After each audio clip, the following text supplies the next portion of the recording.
Assalamualaikum warahmatullahi wabarakatuh. Alhamdulillahirabbil alamin. Mari kita bersyukur pada Allah Subhanahu wa taala karena ridhonya kita bisa bersilaturahmi dengan kita semua pada malam hari ini. Dan mari kita berselawat, Allahumma sholli ala sayyidina Muhammad wa ala ali sayyidina Muhammad. Bapak Ibu yang kami hormati, acara silaturahmi internasional virtual pada hari ini, Jumat tanggal 23 Juli tahun 2021, segera kita mulai. Tentu atas nama keluarga sekaligus gagas TV KLS yang menyatukan beberapa rumpun keluarga, baik itu Perasa, yaitu Perak, Ratik, dan Sakra, dan keluarga Ketangga yang berada di Suele, mengucapkan terima kasih yang tak terhingga kepada Bapak Tuan Guru Haji Lalu Muhammad Heri Aprizal Kiha LC MUD, pengasuh Pondok Pesantren Al-Ikhlas Al-Islami Kaliaji. Terima kasih juga kepada Bapak Tuan Guru Muda Lalu Muhammad Al-Qutbi. Beliau ini mahasiswa Universitas Al-Azhar di Kairo, Mesir. Beliau berdua sebagai narasumber kita pada malam hari ini. Selanjutnya juga terima kasih kepada sesepuh keluarga kita, yaitu Bapak Dr. Andes Haji Mukhlis Azhar MPDI. Beliau ini pensiunan dosen UIN Mataram. Beliau ini bagian dari utusan keluarga Ketangga. Insya Allah nanti akan bergabung, sudah mulai bergabung ini sesepuh kita, yaitu Dr. Haji Lalu Burhan MSc. Beliau itu mewakili sesepuh keluarga yang dari Sakra. Insya Allah pada malam hari ini akan bergabung juga keluarga kita, yaitu Lalu Suhayatman. Beliau ini adalah tokoh masyarakat Lombok yang berada di Australia. Bapak Ibu yang kami hormati, selamat datang di acara TV KLS.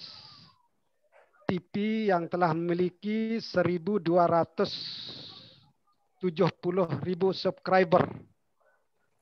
Insya Allah akan bertambah terus. Insya Allah akan menjadi TV pemersatu keluarga yang terserak. Dapat kami laporkan bahwa acara TV KLS malam ini merupakan virtual yang kedua sesungguhnya di lingkungan keluarga. Insya Allah pada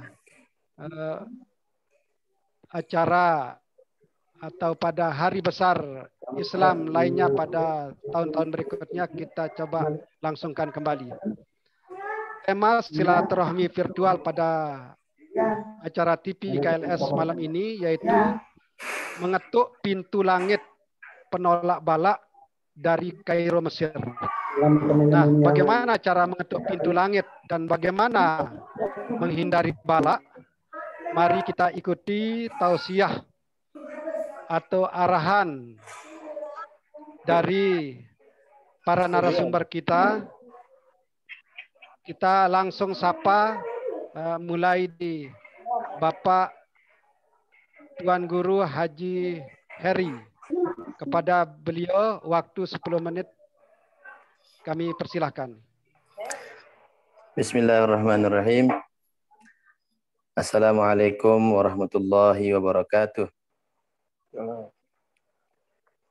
Alhamdulillahirabbil alamin. Wassalatu wassalamu ala asyrafil mursalin Sayyidina wa maulana Muhammadin wa ala alihi wa sahbihi ajma'in, amma ba'du. Pertama-tama lawat yang iring panjatan puja puji syukur kita kehadirat Gusti Allah Subhanahu wa taala sehingga atas berkat limpahan karunia, limpahan paice tiang gulung sami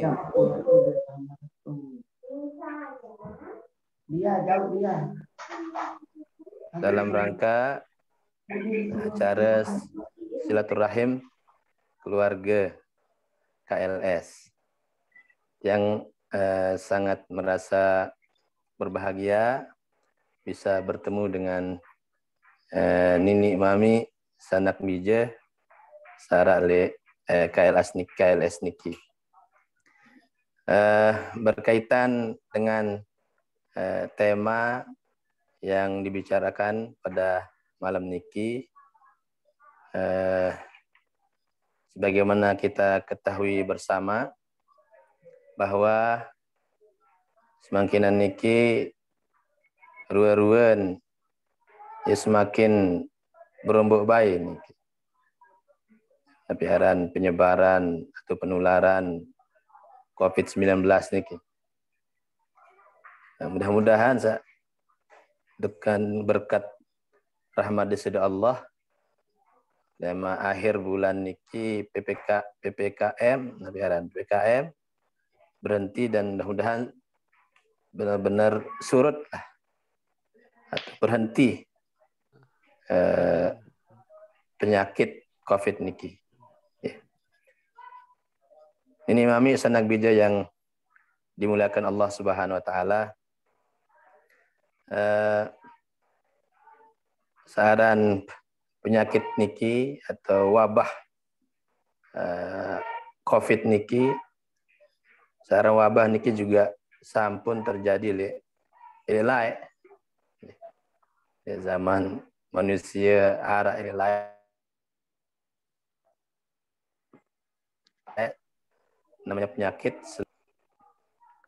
dan bahkan lain-lain dengan cerita-cerita luar biasa ruan kebahayaan saran wabah-wabah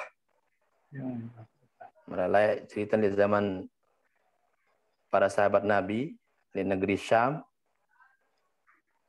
bahkan sampai ribuan selain ribuan para sahabat Nabi ikut terkena wabah amwas ini para taun amwas. Amwas niki salah satu aran desa Palestin niki Yemen mulai muncul menyebabkan banyak sekali kematian termasuk para senior sahabat. Di antaranya sahabat senior Nabi termasuk panglima Nabi Sayyidina Umar di Syam, Abu Ubaidah Ibnul Jarrah kalau tidak salah. Beliau juga terkena dan meninggal dunia karena taun amwas niki. Nah, jadi sudah sempat terjadi di zaman para sahabat. Dan Deside Nabi Sallallahu Alaihi Wasallam juga telah mengajarkan kepada kita bagaimana sikap kita terhadap penyakit taun seperti ini. Di antara petunjuk Deside Nabi Sallallahu Alaihi Wasallam bahwa kita diminta oleh Deside Nabi atau dianjurkan oleh Nabi ada jaga kesehatan. Dan mempergunakan sebaik-baiknya masa sehat niki sebelum datang masa sakit. Karena hadis di Nabi iktanim khamsan qabla khamsin. Pergunakanlah 5 perkara sebelum datang 5 perkara. Salah satu di antara 5 perkara niki adalah kesehatan, hadis jaga, hadis pergunakan sebaik-baiknya sebelum datang masa sakit. Nah, niki mudah-mudahan yang boleh sami semakin niki menghadiri acara niki dan selaku keluarga terjaga dan terlindungi dengan penyakit wabah niki. Dan kita harus memang senantiasa menjaga kesehatan, rajin berolahraga, makan makanan yang halal dan baik dan halal doang lagu ya desa baik endah desa bergizi istirahat yang cukup nah nikaran ja teman nikah bisa menjaga kesehatan sehingga lamun dengan sakit timaan belik keinginan belik semangat besar yang ingin kita lakukan lagu lamun sakit nanti narak tahun tegawe lalu nih beribadah susah melihat berjuang misal susah menuntut ilmu susah berat namun dalam keadaan sakit. Nah, oleh karena itu nunasu di sisi Allah Taala di sisi Allah Subhanahu wa taala dia saat lindungi. Nah, di antara petunjuk di sisi Nabi sallallahu alaihi wasallam supaya kita senantiasa mengembalikan wabah niki kepada takdir di sisi Allah Subhanahu wa taala. Jadi ara manik di sisi Nabi la adwa wala tiyarah wala hamah wala safar. Istri Nabi manik maraniki artin la adwa denara penyakit sak menular. Ya berembekenen manik di Nabi niki makin terjelasah. Wala tiarah denara endah sikap pesimis terhadap bunyi-bunyian burung dan lain sebagainya. Nah, hadis niki mengajarkan kepada kita hadis senantiasa bertawakal juga sudah Allah. Pada hakikatnya searan penyakit menular niki iara lagu penularan niki bukan karena penyakit itu sendiri. Semuanya karena takdir di sisi Allah Subhanahu wa taala. Jadi ya kenan la adwa niki dinara penyakit menular bukan berarti dinara penyakit. Ara penyakit jelas niki zaman para sahabat sudah ada, zaman sebelum era Nabi juga sudah ada. Lagu sasin sabdang si di Nabi niki denara penularan penyakit kecuali atas izin di Allah Subhanahu wa taala. Sehingga membesarkan hati kita. Hadit benar-benar bertawakal juga di Allah Subhanahu wa taala. Dan perlu terlalu cemas lalu, terlalu takut lalu.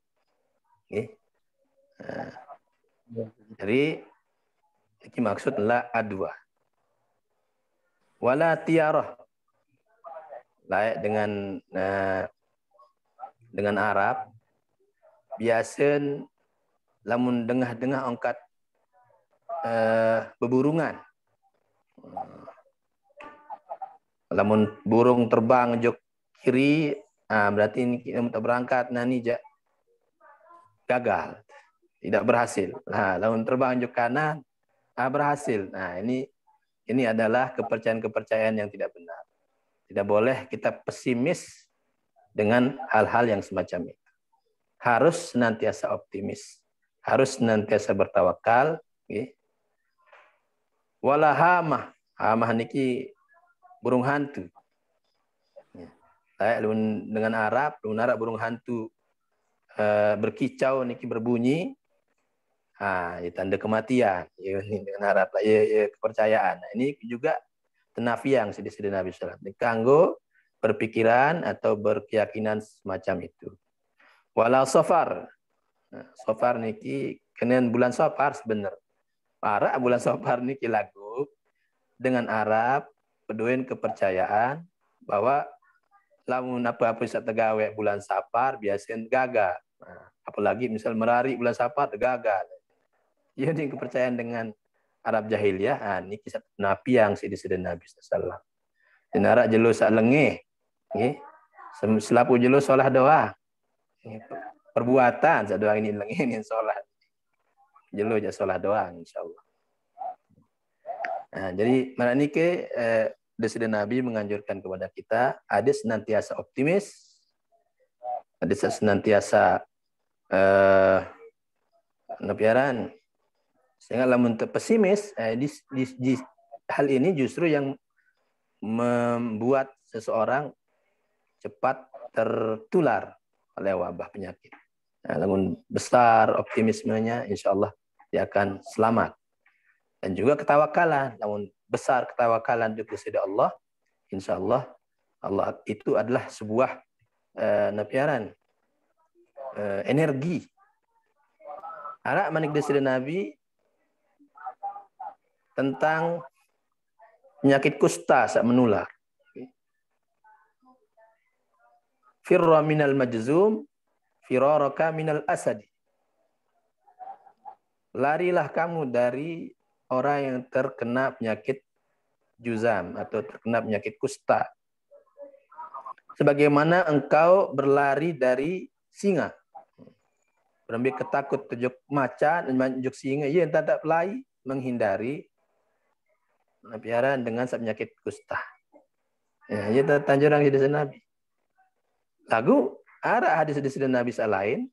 Suatu ketika arak dengan datang saat menderita penyakit kusta. Lagu hadis Nabi justru memegang tangan orang yang berpenyakit kusta niki. Mun manika ngadin sa makan dari sisa di sedih Nabi. Mungkin jadi ada jadi awat nih. Nah, di sini di sedih Nabi mengajarkan kepada kita ketawakalan. Dengan ketakawalan di sedih Nabi yang sangat besar,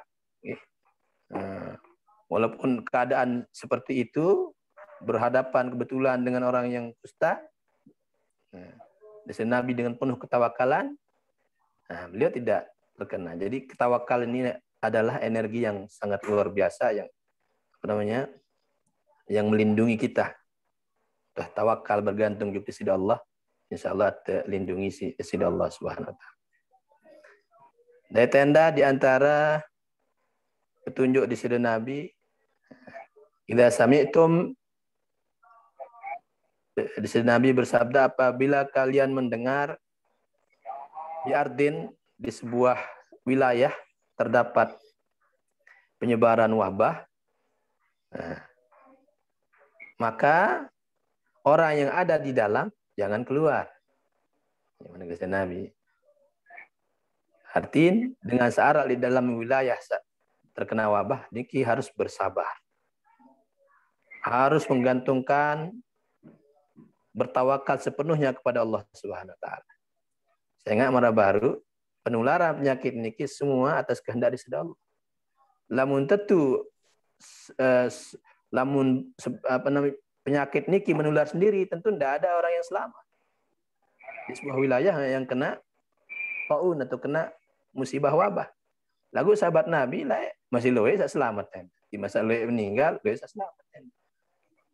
Artinya biaran untuk tawakal, insyaallah di sisi Allah akan melindungi kita. Lagu lamun dengan saklit dua wilayah tersebut, dengan saklit dua wilayah wabah tersebut, teman nikah dari sedendek tama. Niki merupakan al-akhdhu bil asbab paran dalam agama. Perintah adit sa mengambil sebab-sebab sa dapat lindungi diri yang belum sami leman hal-hal yang dapat membahayakan, termasuk wabah penyakit. Ini mami sanak meja yang dimuliakan Allah Subhanahu wa taala. Jadi niki ya poin daripada napisat yang sampai pada malam niki. Okay. Pertama mara baru adisa benar-benar meningkatkan ketawakalan kita kepada Allah Subhanahu wa taala, meningkatkan kesabaran kita, meningkatkan optimisme kita. Niki optimisme niki juga sebuah perisai yang sangat luar biasa. Loe dengan meninggal dunia mungkin gara-gara COVID, okay. Lagu bukan hanya sekedar gara-gara COVID, lagu karena ketakutan yang mungkin berlebihan. Dan mati gara-gara COVID, lagu karena sudah takut duluan, sudah kalah duluan, mental sudah kalah duluan, akhirnya meninggal dunia. Bisa jadi seperti ini. Oleh karena itu, kita harus optimis, insya Allah sehat, dengan mengambil al-asbab, mengambil sebab-sebab yang dapat menyehatkan kita, okay, menjaga kesehatan, menjaga kebersihan, olahraga yang cukup, istirahat yang cukup, makan makanan bergizi, menghindari hal-hal yang memang dapat menularkan penyakit, manik desila bisa baru untuk dengah misal, supuk keluarga, nauzubillah, namun bakat si COVID, ada orang, hantih julu kan, suruh si pemerintah sejak hantih 2 minggu julu, setelah nikah lalu piaran ziarahi. Ini Mami senang bija yang muliakan dan yang dimuliakan Allah SWT. Barangkali niki nggih.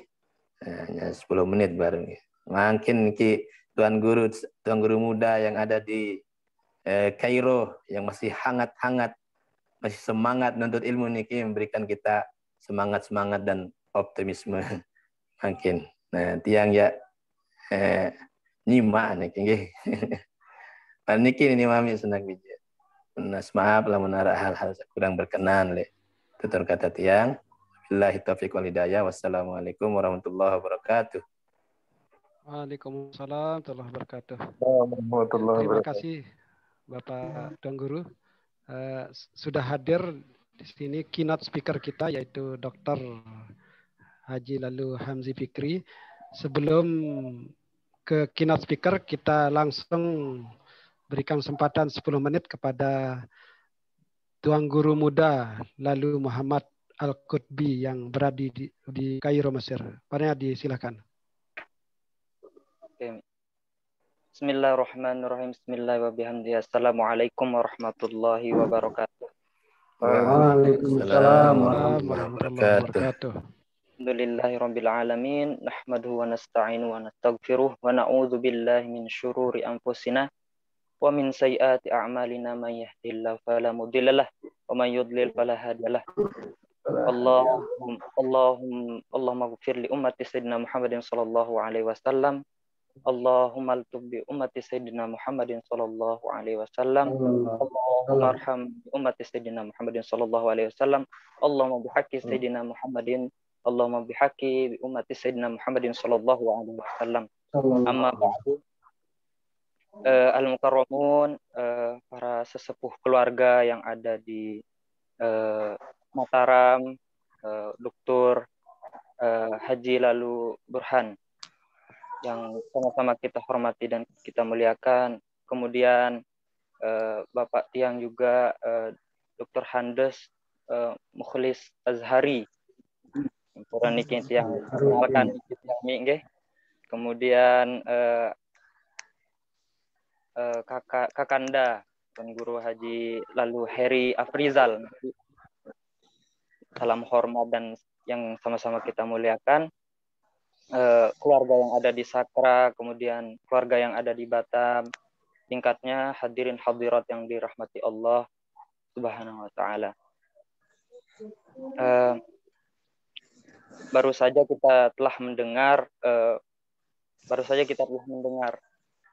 anjuran-anjuran dari Nabi Shallallahu Alaihi Wasallam yang disampaikan oleh Kakanda Tuan Guru Haji Lalu Heri Afrizal yang sangat luar biasa dan sangat memotivasi kita untuk terus beroptimisme dalam mendapat kesehatan, mendapatkan rahmat Allah Subhanahu wa taala.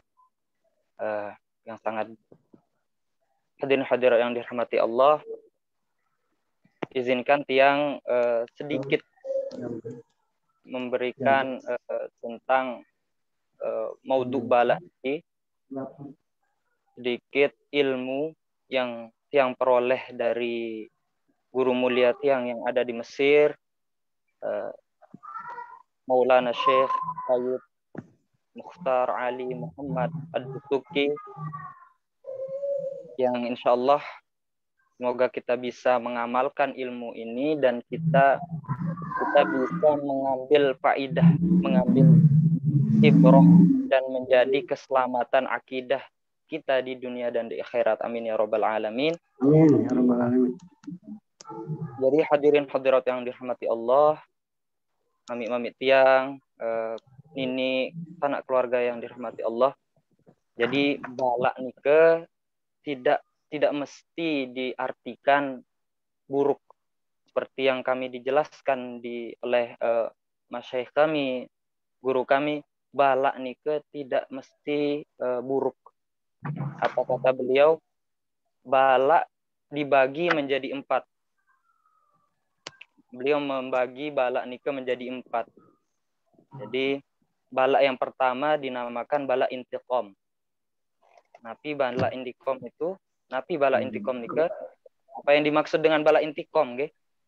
Jadi bala intiqam nike itu Allah menurunkan bala, suatu musibah, suatu wabah kepada manusia akibat dari hasil perbuatan mereka.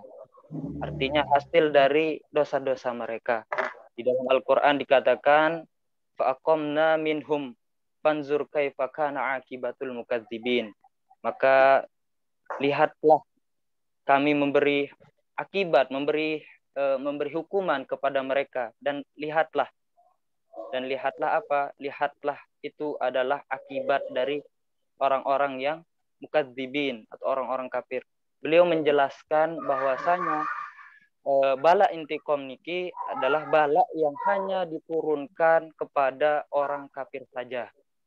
Jadi hasyalillah ketika kita wa na'udzubillah ketika kita mengatakan ada saudara-saudara kita yang muslim yang tertimpa bala, tertimpa bencana, jangan sampai kita mengatakan itu adalah akibat dari hasil perbuatannya atau akibat dari dosa-dosanya. Hasyalillah summa na'udzubillah. Karena apa? Beliau menjelaskan ini hanya diturunkan kepada orang kafir saja berdasarkan ayat tersebut. Lalu mengapa demikian? Ada bala yang kedua, namanya bala mahwus sayiat. Beliau menjelaskan apa itu bala mahwus sayiat. Bala yang diturunkan kepada manusia akibat atau diturunkan untuk menghapus dosa-dosa beliau. Jadi bala ini diturunkan kepada kaum muslimin atau kaum awam atau orang-orang yang pendosa. Jadi bala ini diturunkan untuk menghapus dosa-dosa orang Islam. Jadi yang pertama tadi ada namanya bala intiqam, yang kedua ada namanya bala mahusaiat, untuk menghapus dosa. Jadi sesuatu yang namanya menghapus dosa adalah sesuatu yang baik, gitu. Lalu bagaimana dengan orang-orang soleh? Mereka bukan golongan dari orang-orang kafir, maupun mereka juga bukan golongan dari orang-orang yang dihapus dosanya atau orang-orang yang berdosa, orang-orang muslim yang berdosa. Lalu bagaimana? Apa jenis balanya? Maulana Syekh menjelaskan bala yang ketiga dinamakan bala raf'ud darajat. Artinya bala ini diturunkan kepada orang-orang soleh, orang-orang yang dekat kepada Allah, tetapi bala ini diturunkan untuk apa? Untuk mengangkat derajatnya di sisi Allah Subhanahu wa taala. Kemudian apakah ada timbul sebuah pertanyaan, apakah para nabi, para rasul itu terlepas dari bala? Nabi SAW menjelaskan kepada kita asyaddun nas balaan al-anbiya. Jadi yang paling besar balanya itu adalah para nabi. Jadi lalu mengapa mereka kan bukan orang-orang kafir? Para nabi bukan orang-orang kafir. Kemudian bukan orang-orang yang pendosa yang sehingga dihapus dihapus dosanya. Bukan, karena para nabi dan para rasul adalah orang-orang maksum, orang-orang yang suci dari dosa. Kemudian derajat mereka telah tinggi. Lalu bala apa yang ditimpa oleh mereka? Asyaddun nas balaan al-anbiya. Bala apa yang mereka yang ditimpakan Allah, yaitu beliau Maulana Syekh menjelaskan kepada kami dinamakan bala mahabbah. Bala mahabbah ini diturunkan kepada para nabi, para rasul yang apa? Sebagai bukti ekspresi cinta kepada hambanya. Allah memberikannya kepada hambanya untuk sebagai bukti ekspresi cinta. Makanya di dalam hadis juga, hadis qudsi dikatakan, idza haballahu abdan ibtalahu. Jika Allah mencintai, menyayangi suatu hamba, maka Allah akan memberinya bala. Jadi seperti penjelasan yang di atas, ada 4 bala yang yang dibagi oleh guru kami, sehingga akhirul kalam, marilah kita menjadikan momentum niki juga termasuk bahwa mengingatkan kita semua tiang dan pelungguh kami jami'an, bahwasanya jangan kita bersuuzon kepada manusia dan terlebih lagi kepada Allah Subhanahu wa taala, kemudian sebagai pengingat bagi kita bahwasanya Allah Subhanahu wa taala lebih besar lagi rahmatnya ketimbang bala atau ketimbang musibah yang kita diberikan. Dalam Al-Qur'an dikatakan, wa in ta'uddu nikmatallah la tahsuha. Kalau kalian menghitung, kalau kita menghitung nikmat-nikmat Allah, sesungguhnya kita tidak akan mampu. Jadi mari kita lebih banyak bersyukur sebagai sikap kita seorang muslim, dan berharap semoga paling tidak kita mendapatkan bala ma'husai'ah. Dalam hadis dikatakan, teringat sebuah hadis mengatakan apa? Hummal lailah kafaratus sanah. Jadi kata Nabi SAW, demam 1 malam bisa menghapus dosa 1 tahun. Jadi semoga kita bila ada keluarga kita atau kita sendiri yang tertimpa bala, semoga minimal kita mendapatkan bala mahusaiat nike, mendapatkan ampunan dari Allah Subhanahu wa taala, dan menjadi golongan orang-orang yang bersyukur kepada Allah Subhanahu wa taala atas nikmat-nikmat yang diberikannya. Akhirul kalam, mohon maaf atas segala kekurangan, dan tidak lupa dalam momentum ini kami yang terlebih yang ada di Muktir mengucapkan taqabbalallahu minna wa minkum kullu am wa antum bi alfi sihha wa salamah. Wassalamualaikum warahmatullahi wabarakatuh. Waalaikumsalam warahmatullahi wabarakatuh.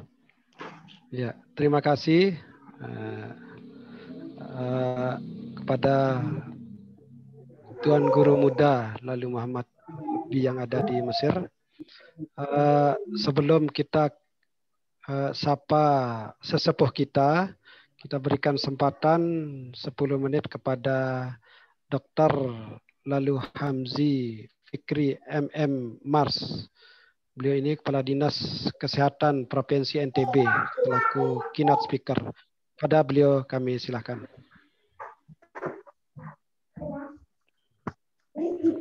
Bismillahirrahmanirrahim. Assalamualaikum warahmatullahi wabarakatuh. Waalaikumsalam warahmatullahi wabarakatuh.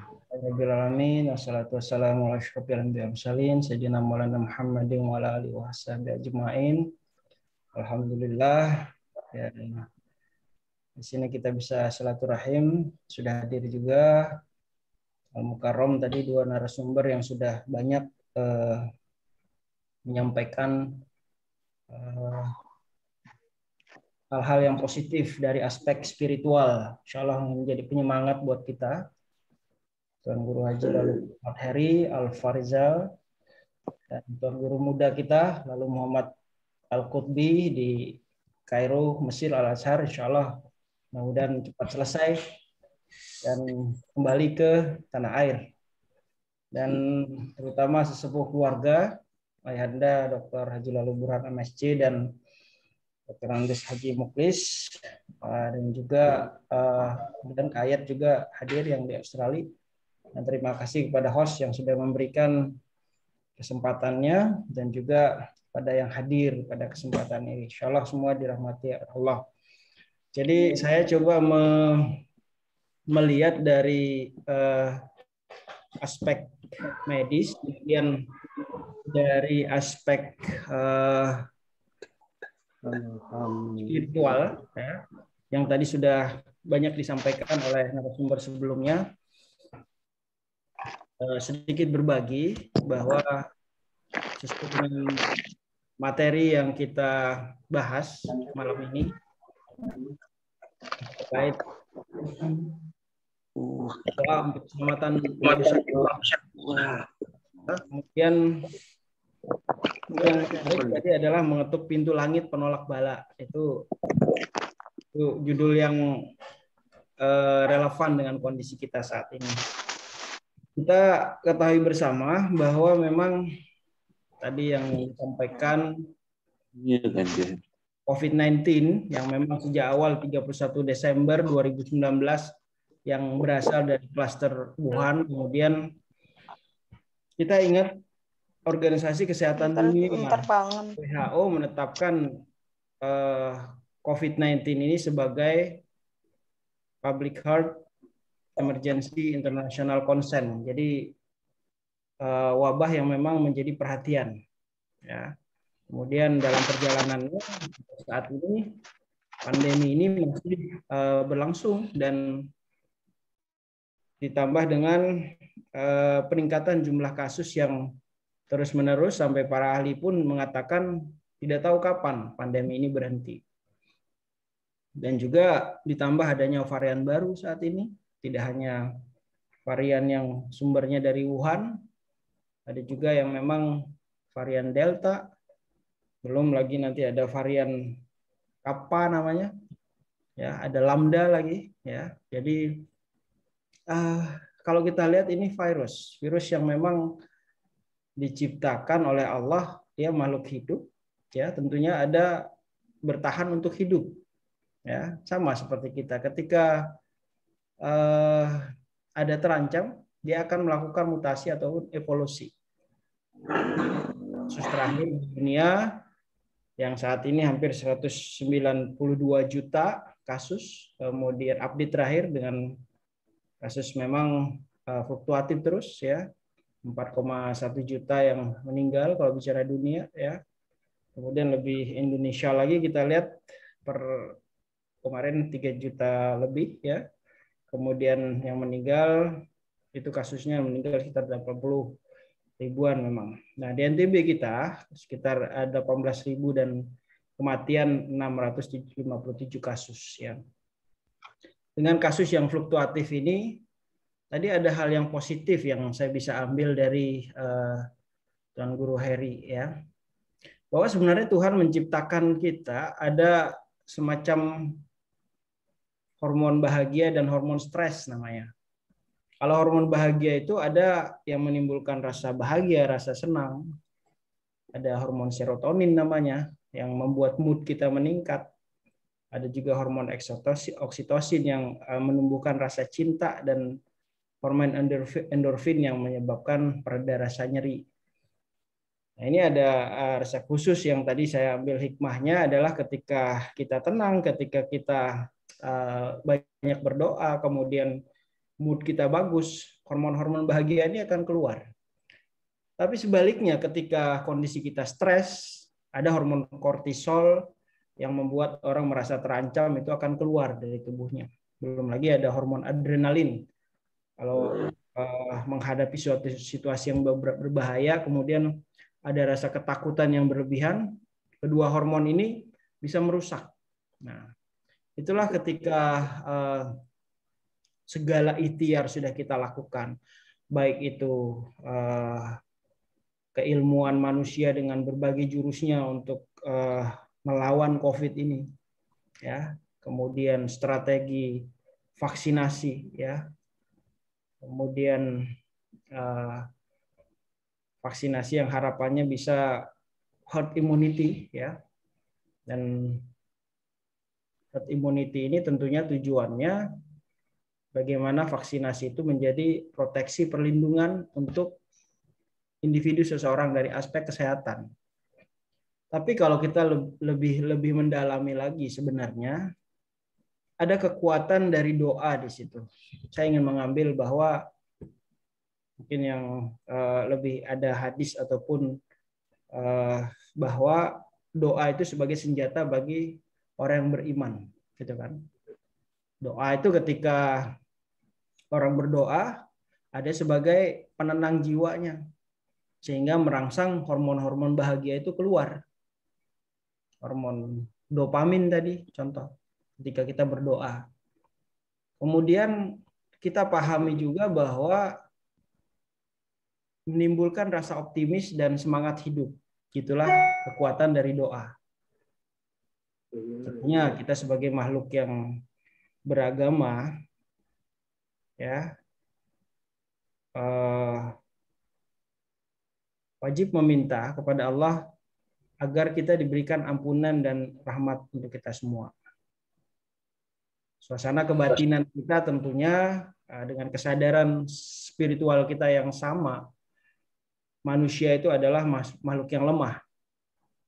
Jadi sebagai orang yang beriman, hanya kita kembalikan kepada yang punya hidup, ya. Hanya Allah yang bisa menolong setelah semua ikhtiar lahir yang kita lakukan. Ini bencana, ya, bencana non biologis. Ya. Jadi ini menyadarkan bahwa kita harus mawas diri. Artinya Allah mungkin punya tujuan di balik ini. Tidak ada sesuatu kejadian kalau memang tidak ada hikmah di balik itu. Artinya kita lebih mawas diri dan tentunya lebih mendekatkan diri pada Allah. Ya. Begitu banyak tenaga kesehatan kita, ada yang sudah gugur, ya.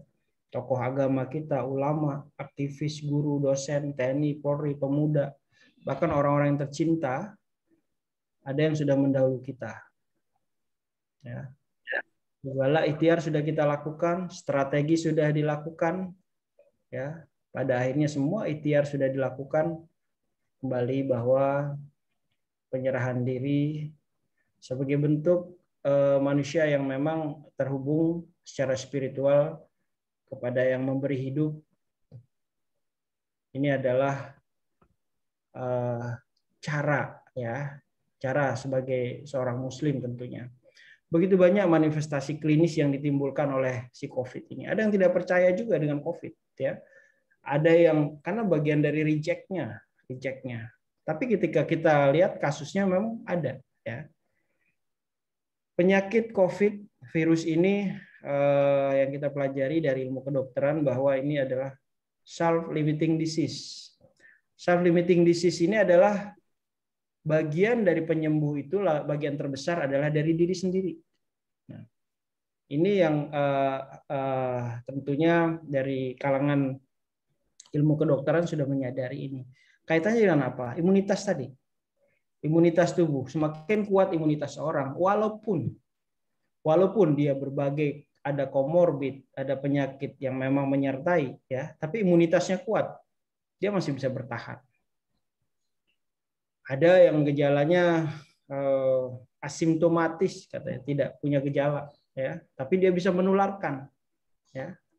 Ada yang punya gejala sedang dan berat, variatif, ya. Bahkan ketika divaksin pun, ya, tubuh menerima vaksin, ada yang responnya positif, ada yang tidak merespon sama sekali, ya. Ada yang titer antibodinya tidak sebagus satu dengan yang lainnya, bervariasi. Tapi itulah bagian dari ikhtiar dan usaha manusia, ya. Kembali lagi bahwa kalau kita kembalikan ke aspek spiritual, pengobatan itu ada di dalam diri kita sendiri, ya. MUI sudah mengatakan bahwa umat Islam wajib hukumnya berpartisipasi dalam program vaksinasi, itu sudah disampaikan, ya. Ini untuk membentuk kekebalan kelompok agar bisa memutus mata rantai, itu ikhtiar. Dari aspek medis disampaikan semakin cepat dilakukan vaksinasi, semakin cepat kita mencapai kekebalan kelompok. Cepat kita bisa memutus mata rantai pandemi ini. Itu sama, ikhtiar. Kalau ikhtiar semua sudah dilakukan, kembali, ya, bahwa memang bencana ini menyadarkan kepada kita bahwa memang yang hanya ada satu penolong, bahwa kita sebagai makhluk yang beriman serahkan kembali kepada Allah. Ada nasihat yang bagus dari Bapak kedokteran kita, Ibnu Sina.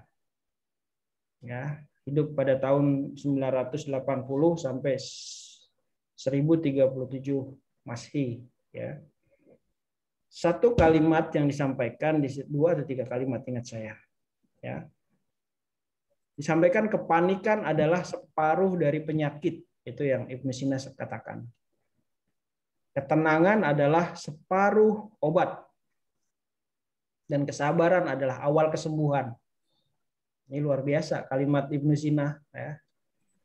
Bapak kedokteran kita. Kalau ini hal yang menyangkut spiritual, ya. Kalau semua umat Islam tentunya menyadari ini, ayo ini kembali kepada Allah SWT.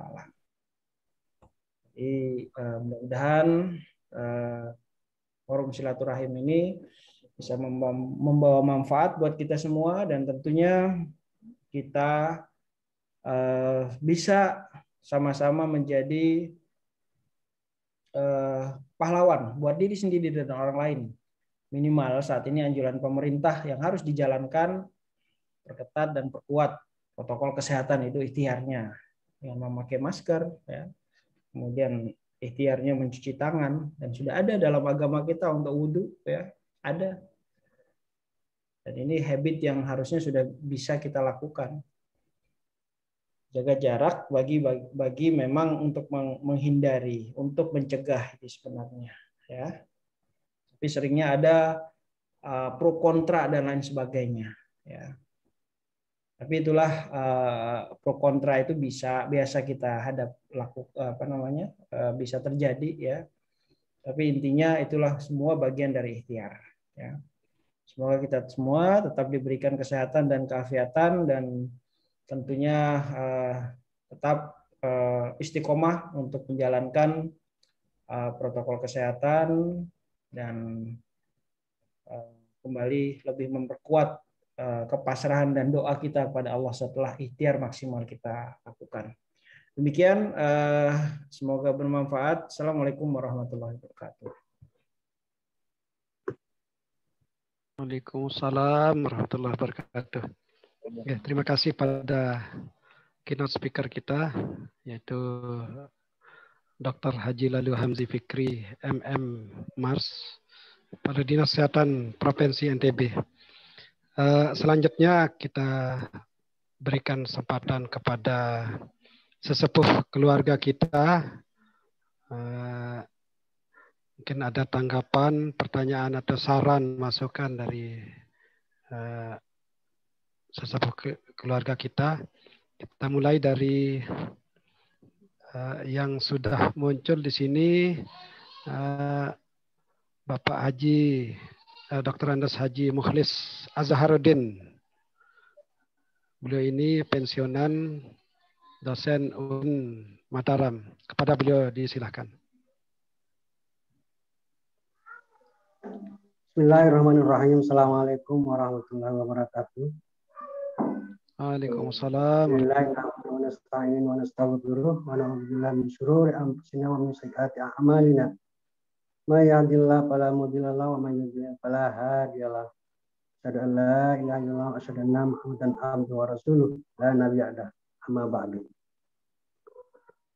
Terima kasih kami sampaikan kepada mami-mami, bapak-bapak, sanak, keluarga, baik sanak-sanak keluarga dari tetangga maupun dari sakra.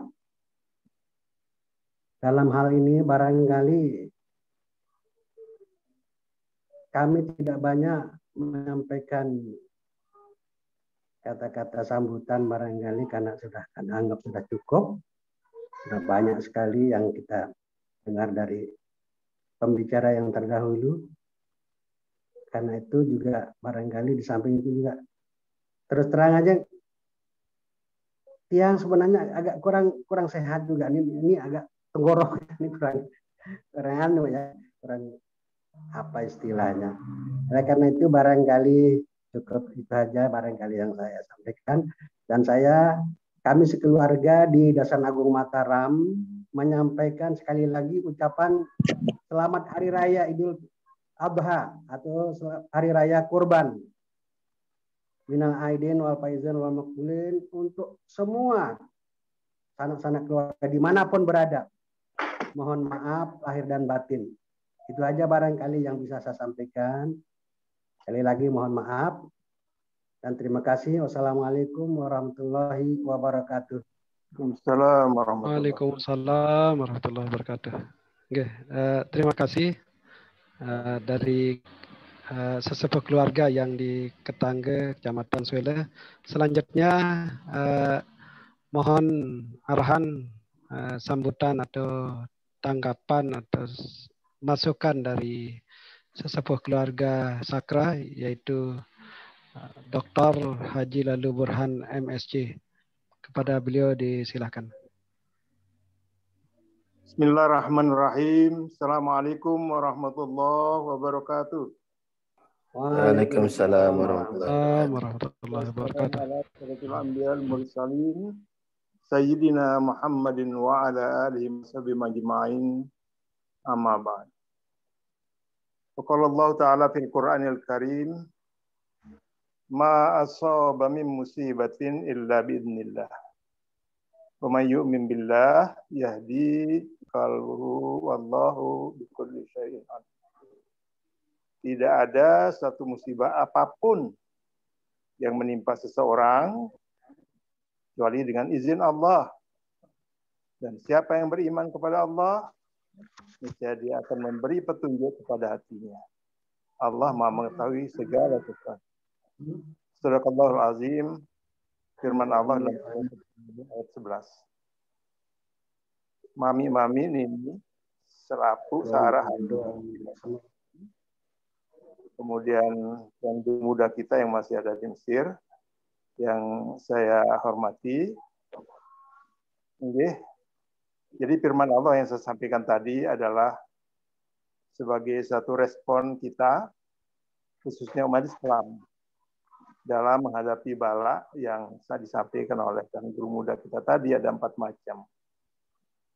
Oleh karena itu, bagaimana sih kita ke depan dengan fakta yang sangat memberi satu bayangan yang luar biasa, khususnya di Jakarta yang kita lihat, tetapi secara umum di Indonesia termasuk negara yang nomor 1 di dunia dalam hal kasus kematiannya dibanding dengan negara-negara lain. Khusus untuk COVID ini. Luar biasa serangannya, terutama sekali serangan dari jenis varian Delta itu. Itu Dr. Firki tadi sudah menjelaskan. Tetapi saya ingin melihat dari sisi bagaimana caranya kita, umat Muslim, menyikapi COVID yang begitu ganas. Bahkan dikatakan 1.300 per hari pernah terjadi di Indonesia, bayangkan. Rakyat Indonesia meninggal 1.300, luar biasa. Dibanding negara lain masih di bawah 1.000-an. Bahkan Jakarta pernah mencapai 4.000-an. Jakarta sendiri. Termasuk beberapa di antara saudara kita, banyak sekali yang tumbang di sana, terutama sekali teman saya yang dari BKBN.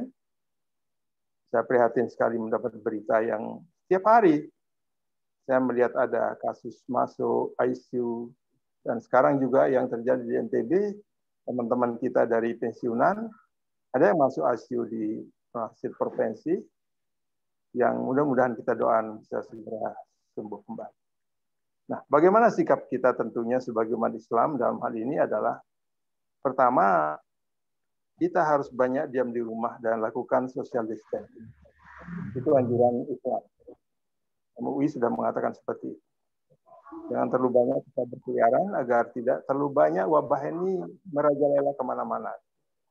Memberi penularan kepada mereka yang sedang sehat, tapi akibat daripada banyak keluyuran, kita juga akan memberikan penyakit kepada orang lain. Di samping kita juga Itu yang pertama. Jadi jangan sampai kita tidak mematuhi yang namanya aturan-aturan yang sudah dikembangkan oleh pemerintah ini.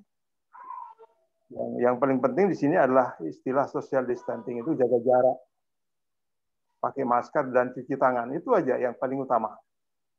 Jangan sekali-kali kita melanggar itu. Yang kedua adalah bagaimana Islam, mari kita sikapi ini dengan sabar dan ridho.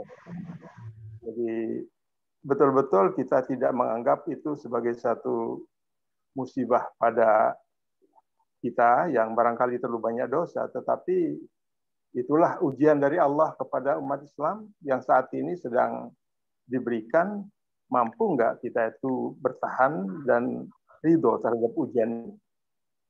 Jadi sabar dalam menghadapi segala cobaan dan rintangan, dan ridho menghadapi.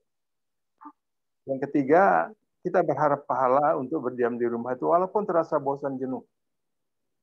Jadi tetap kita niatkan diri akan mendapatkan pahala. Dalam kondisi apapun kita akan bergerak dalam bentuk manapun apapun itu selalu mendapat ganjaran. Itu yang buat kita sambil kita anggap itu sebagai satu ujian yang bersifat azab dari Allah, bukan? Tapi ujian yang memang betul-betul ada hikmahnya. Barangkali suatu saat nanti akan terjadi herd immunity yang standarnya adalah 70 tervaksinasi dari 100 orang itu sudah mencapai. Mudah-mudahan bisa mencapai yang seluruh masyarakat sudah divaksin begitu. Kalau tidak, ya barangkali bisa kita mencapai target yang perlu kita sikapi sebagai Islam dengan menghadapi topik ini adalah beriman dengan takdir. Jadi apapun yang lakukan 4 hal ini, yang pertama adalah diam di rumah, kedua bersabar dan ridho, ketiga berharap pahala mendapat ganjaran dari apa yang kita lakukan. Ketiga adalah beriman dengan takdir ini yang dimaksudkan adalah dan Allah memang mendapatkan ujian dan barang siapa menerimanya walaupun kondisinya dalam kondisi sakit itu pun juga sebagai media untuk penghapus dosa.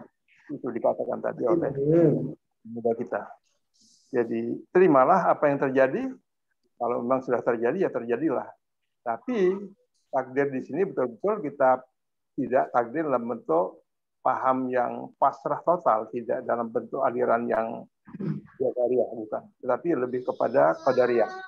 Qadariyah bahwa kita harus bisa berikhtiar maksimal. Baru kita akan pasrah seperti itu. Kalau kita diminta untuk jaga jarak, cuci tangan, kemudian juga harus memakai masker, ya itu ikhtiar.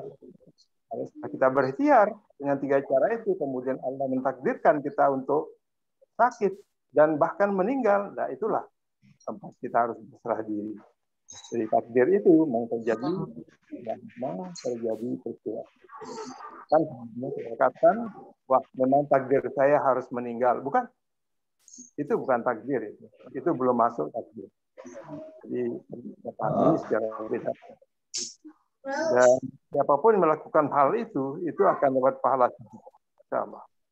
Jadi kalau 4 hal kita lakukan dalam kitab Fathul Bari dikatakan situ oleh Imam Ibnu Hajar, orang tersebut akan kalau dia meninggal. Barangkali itu yang bisa saya sampaikan. Mudah-mudahan ini akan menjadi satu modal kita bersilaturahmi hari ini. Islam dari sakit. Yang paling penting barangkali kita harus juga saling mengingatkan di sini adalah solusi perang melawan diri sendiri. Itu yang paling penting. Karena terus terang banyak sekali ego-ego yang menonjol dalam setiap diri kita sekarang dengan kondisi. Coba kita lihat di media sosial. Macam-macam tanggapannya. Ada yang tidak setuju, ada yang setuju, ada yang mengujuk pemerintah, ada juga yang menyanjung pemerintah, macam-macam. Tapi Yang paling penting di sini adalah bagaimana ego diri itu kita lawan dengan cara perang. Jadi betul-betul bagaimana memerangi ego itu agar bisa menghadapi. Yang kedua adalah bagaimana kita mengingatkan kita agar betul-betul bisa melakukan edukasi, komunikasi yang benar. Kalau tidak, barangkali tidak akan berakhir ini COVID ini. Edukasi dan komunikasi di berbagai media, berbagai sarana, berbagai cara dan sebagainya. Ya, barangkali model seperti yang dulu pemerintah sudah menggalakkan helm.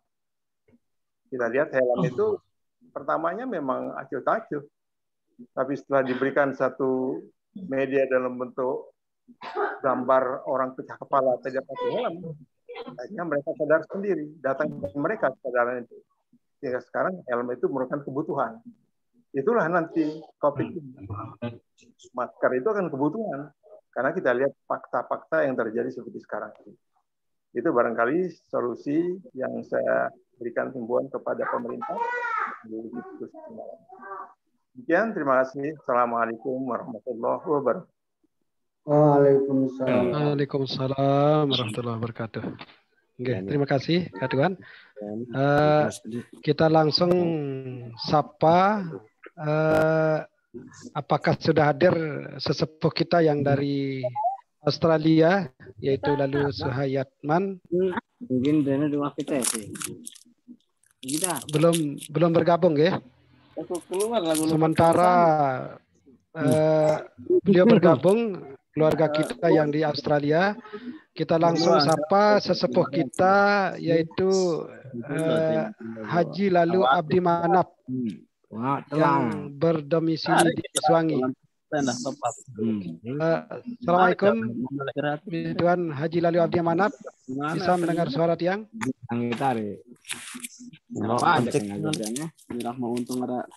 Halo.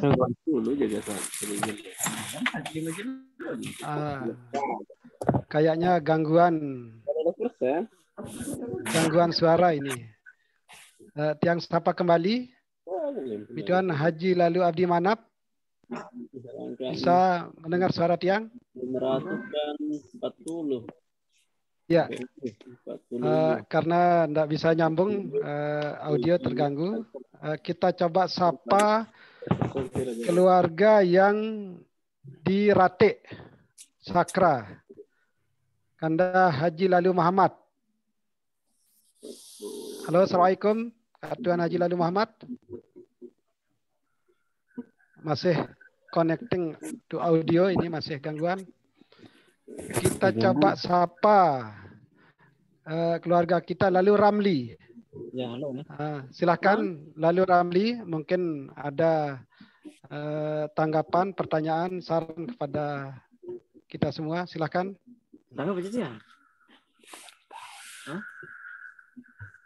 Lalu Ramli, bisa mendengar suara tiang?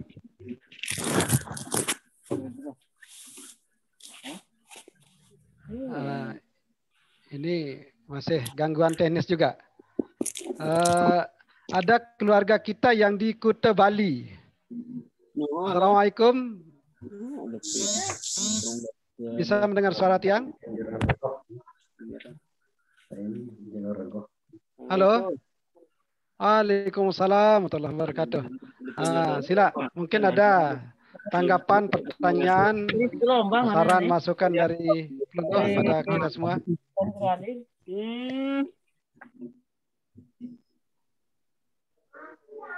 Silakan. Yang di Kuta Bali bisa mendengar suara tiang?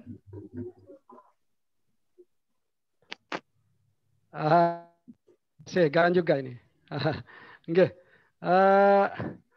Mungkin dari keluarga yang lain mungkin ada tambahan terkait tema kita, yaitu bagaimana mengetuk pintu langit penolak bala dari Kairo, Mesir. Ada yang berpendapat bahwa untuk mengetuk pintu langit supaya terbuka gitu. Ada yang menyebut melalui ketulusan kita, sabaran, istiqomah, doa dan tawakal ini. Mohon penjelasan apa yang dimaksud bagi yang cara-cara kita untuk mengetuk pintu langit. Semoga doa kita bisa dikabulkan. Mohon jawaban dari Bapak Tuan Guru Haji Lalu Heri Afrizal. Silakan pada Pak Tuan Guru, disilakan.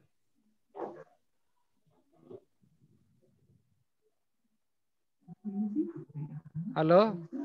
Ya, halo. Ya, oke. Sila.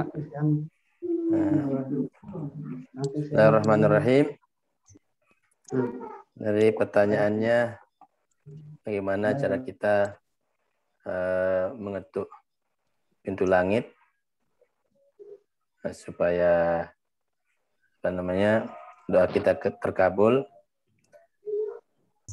Di antaranya adalah tentu saja kita dengan cara mendekatkan diri kepada Allah Subhanahu wa taala. Lamun tengempuh leman jauh-jauh ini di tengah.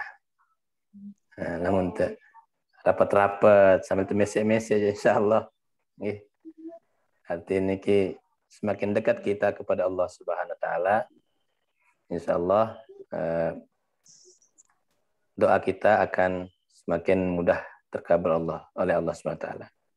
Dan juga perlu berdoa itu namanya al-ilhah fit talab. Itu terus-menerus berdoa. Jadi bukan sekali dua kali. Paling tidak niki kunut subuh niki terombok. Doa Allah madfa'an al-bala niki. Allah madfa'an al-bala wal waba wal fahsya wal munkar wal mihan wal fitan ma dhahara minha wa ma batan min baladina hadza khassah wa min buldanil muslimina ammah. Niki jadi perombok doa kunut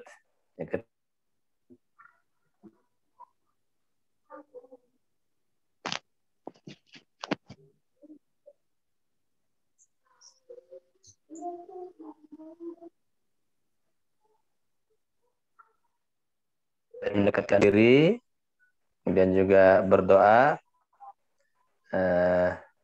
perlu memperbanyak daripada sedekah. Sehingga niki sudah napiaran dengan banyak bersedekah, insya Allah doanya akan mudah terkabul oleh Allah SWT. Hikmahnya sehingga di sisi Allah Subhanahu wa taala niki Maha Pemurah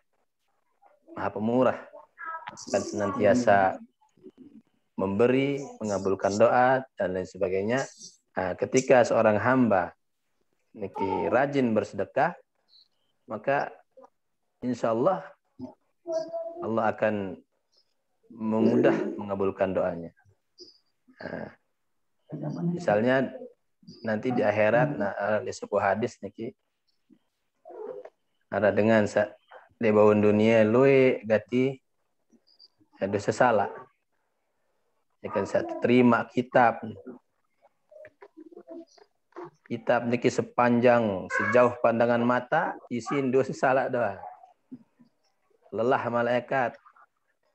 Coba kita ambil narak kebaikan. Ini kendaitan. Nengonek mau kendaitan narak sopok, yaitu bahwa dengan niki gemar bersedekah. Okay. Bersedekah dengan api, bersedekah dengan sima apa ngutang dengan.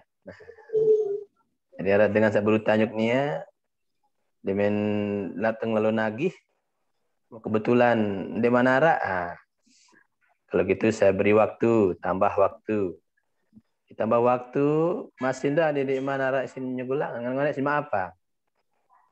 Niki dengan gemar bersedekah dengan memaafkan hutang.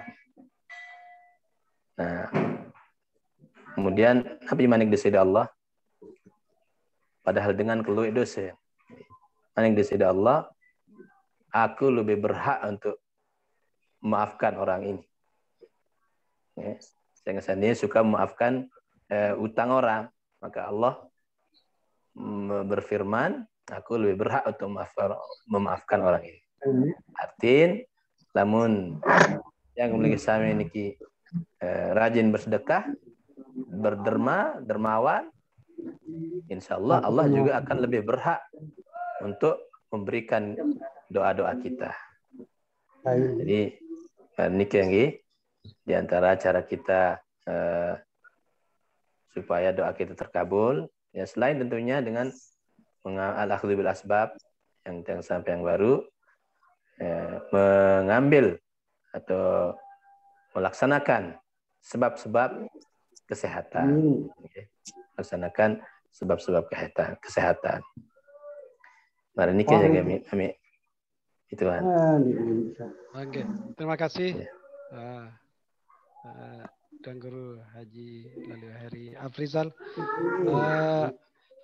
Karena waktu, kita mohon closing statement dari Kairo Mesir sebelum kita akhiri dengan doa. Silakan Tuan Guru Muda Lalu Muhammad Al-Qutbi. Bismillahirrahmanirrahim. So, closing statement itu bisa kita simpulkan dari silaturahmi kita, pembahasan kita tentang menolak balak niki, seperti yang Kanda Tuan Guru Haji Lalu Heri Rizal dawuh tadi, seperti dengan cara kita mendekatkan diri kepada Allah, kemudian banyak bersedekah, ya kan. Nah, gue bahasan baru lamun terapat baun tebe pesek bahasan kan. Masya Allah. Lagu yang mungkin tambahan sedikit itu bau nampiaran ya rapat jok Allah Ta'ala nika kecuali melalui dengan sawah rapat marah nika kan. Jadi mari kita bertawasul kepada orang-orang soleh, kemudian berdoa, seperti berdoa melakukan tawasul kepada Rasulullah SAW dan para sahabat dan para ulama-ulama kita lah. Semoga dengan itu juga kita lebih dipermudah dikabulkan doanya. Terus yang kemudian dengan cara bersedekah, teringat juga hadis Nabi SAW mengatakan as-sadaqah taruddul bala wa tutawwilul umr. Nah, jadi namanya sedekah nike menjadi penolak bala dan menjadi sebab dipanjangkannya umur. Bahkan ada juga hadis lain mengatakan tabassamuka min wajhi ahika laka sadaqah nih. Okay? Tersenyum kepada teman atau saudaramu atau keluargamu, kerabatmu, sesama muslim dan yang lain sebagainya adalah bagian dari sedekah. Jadi maksud lamun bait intisari dari hadis nike artinya kita perbaiki hubungan kita sesama manusia, marak nike, kemudian hubungan kita kepada Allah terutama. Jadi hablum minallah wa hablum minannas nike. Kemudian yang paling penting nike adalah ikhtiar dengan dawuh Tuan Guru baru nike untuk jangan lupa sebab musabab nike. Jadi namanya namanya vaksin misalkan atau obat nike, mungkin sebagian orang atau orang yang takut misalkan tersuntik nike balak lagu ya sholah marah nike kan. Jadi balak lawan balak ada yang sholah. Nah, jadi harus kita ati Allah atiur Rasul wa ulil amr. Ulil amr nike bukan hanya pemimpin tetapi dokter, kemudian MUI dan sebagainya, orang yang bertanggung jawab atau orang yang menjadi pemimpin lah di satu lembaga nike juga termasuk ulil amr. Mungkin nike saja kita lebih menjaga kesehatan seperti yang Kanda Haji Lalu Fikri dawuh tadi, untuk lebih jaga 3M atau 5M nike kan, untuk tetap mencuci tangan, menjaga jarak, kemudian memakai masker, 3M berarti nggih. Untuk terus kita taat.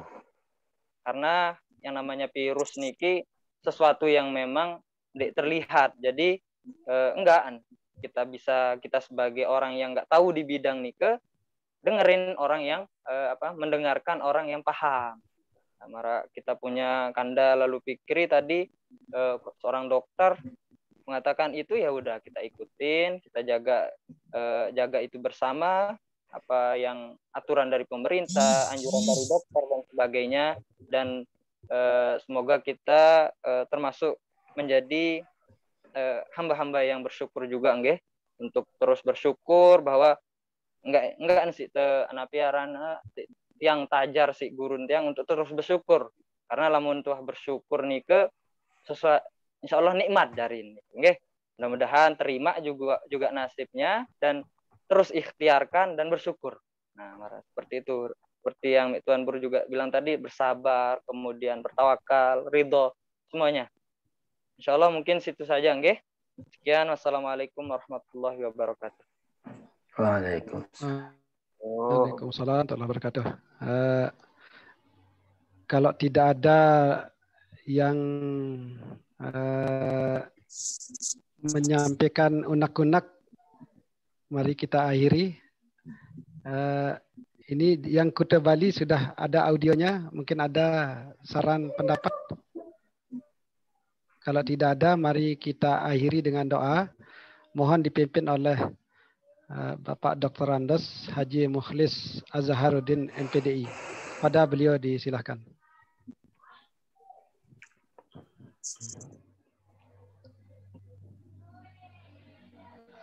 Mic-nya Pak Tuan. Ya, sila. Tangiring doa.